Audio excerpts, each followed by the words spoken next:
This is the iPhone 15 and 15 Plus, Apple's newest non-Pro iPhones that were recently released, and call me crazy, I think these are actually really good upgrades. And I say it that way because, let's face it, on the surface, these look quite familiar to the past 3 generations of iPhone, so I wouldn't blame you if your initial response to these was frustration. You're definitely not alone. Plus, the regular iPhone 14 will probably go down as one of the worst iPhones to date, given that it's really just a clone of the 13 with some new colors that honestly weren't even that great. So it's quite disappointing to see that Apple's newest iPhones are again looking quite familiar. But I've been using both the iPhone 15 and the 15 Plus for a week now, and though I will admit they are definitely familiar devices, there are a few things about these phones that I feel makes them low-key wins going into 2024. And let's start with physical design. Yes, there's a lot here that's pretty much near identical to the iPhones of the past, but there are also some noticeable differences. Number 1, you get the quote-unquote new colors, mainly in these brighter pastels, which are okay. I've got the regular 15 in pink. It's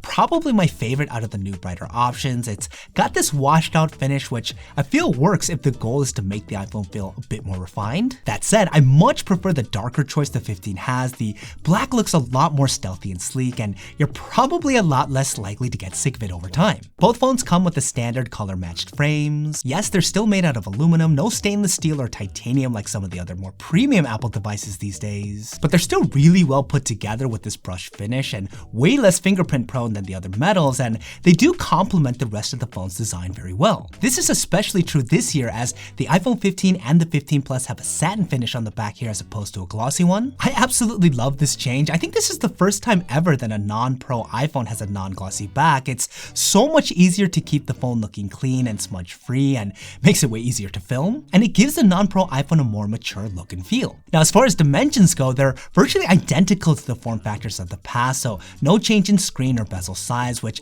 is a bit disappointing, but the displays are still Super Retina XDR OLED panels that look fantastic. And though the hardware is the same, a noteworthy difference here is that these phones have the new pill-shaped camera cutout. So yes, after God knows how many years, the entire iPhone lineup finally doesn't have a notch anymore, better late than never. And this also means that the iPhone 15 and the 15 Plus get one of Apple's newest features, Dynamic Island. Dynamic Island is really great for multitasking. I love that you can keep tabs on a certain thing while using your phone for something else, and I'm always about the small details, so the animations associated with Dynamic Island really stick out to me. They're smooth and somewhat playful without being distracting. So yeah, I'm a big fan of this feature coming to the regular iPhone. I admit it's nothing revolutionary, but it does make the user experience a lot better in my opinion. Now, one thing I really wanted to see get upgraded was the refresh rate on the iPhone 15. Apple still uses 60 Hz panels on its phones, despite every other manufacturer in the world having moved on at this point, but yeah, we didn't get this here. And look, from a business perspective, I get that the addition of ProMotion to the non-Pro iPhones may cannibalize the sales of the more expensive variants. And to be fair, despite the now dated 60 Hz refresh rate, Apple's magic when it comes to its hardware and software integration makes this one of the smoothest low refresh rate panels when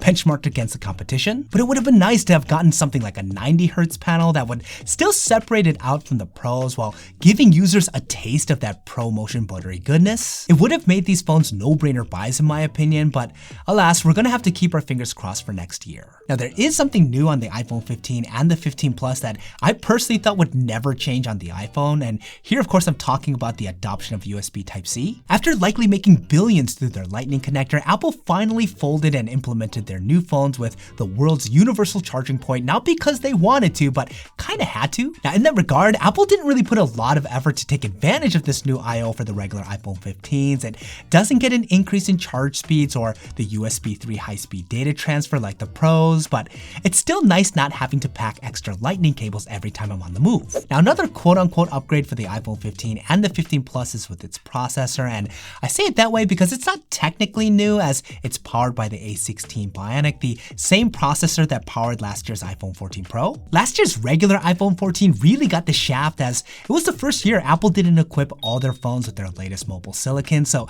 again, it really felt like a clone of the 13, but it kind of had to be the one holding the bag in order for this future state differentiation between the Pro and the non-Pro to work out. So in that regard, I'm happy to see that the iPhone 15s at least get an upgrade here compared to last year. So everything runs silky smooth and fast with iOS, playing games feels effortless with these phones, and you can rest assured that both the 15 and the 15 Plus will provide long-lasting, really good performance. Now, the addition of the A16 Bionic also comes with some updated features that take advantage of the wealth of horsepower horsepower. I already mentioned Dynamic Island, an area that no doubt leverages the new chipset. But the area in which the performance gains are really taken advantage of is with the iPhone 15's cameras. They actually get a significant upgrade from last year, even though you wouldn't be able to tell from the outside. The main camera now has the advanced 48 megapixel sensor that was first introduced with last year's Pro iPhone, which not only gives you a lot more detailed, sharper image, it also gives you the 2x optical zoom by punching into the larger sensor, so it kind of feels like you have a triple camera setup. Now, does this all translate into noticeably better still image quality? Not really, but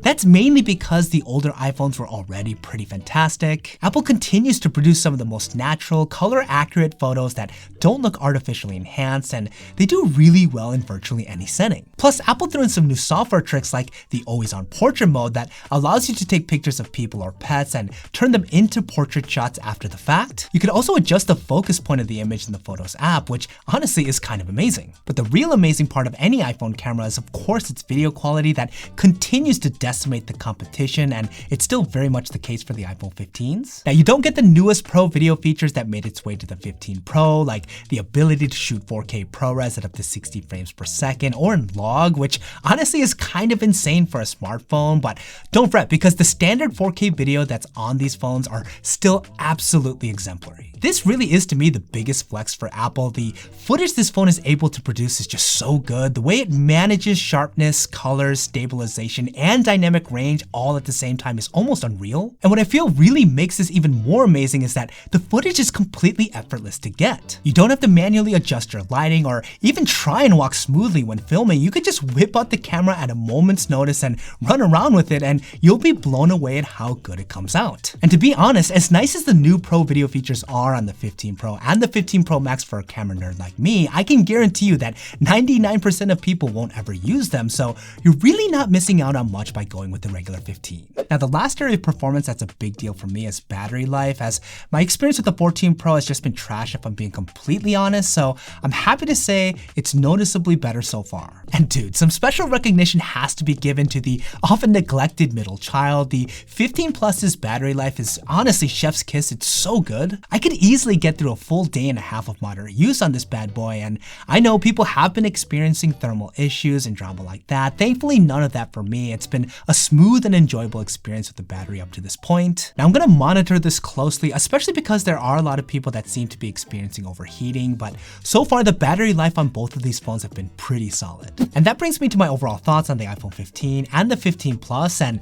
look, I know on the outside these phones could look underwhelming, but I'm actually more inclined to recommend these over the iPhone 15 Pros this year. And that's mainly because I think the regular iPhones are way better value buys with all you get now, with the updated processor, new camera, features like Dynamic Island, and the new matte finish. It's low-key a pretty good glow up of the regular iPhone. Plus, at $799, the regular iPhone 15 is jam-packed at that price point. It's a solid upgrade if you're rocking an iPhone 12 or under. And even the Plus at $899, which I know is only $100 shy of the 15 Pro, it's better differentiated from the Pro Max, as that phone now starts at $1199. So if you're needing a big screen and some absolutely insane battery life, the Plus is a better option than it was last year. But hey, that's just me, and I want to know what you guys think. What do you guys think about the iPhone 15? Are you a fan like I am? Or are you disappointed with Apple's newest offering? Curious to get your thoughts. Let me know what you guys are thinking in the comments down below. And in case you're interested in learning more about the iPhone 15 Pros, check out these videos here. They're going to help you be as informed as possible.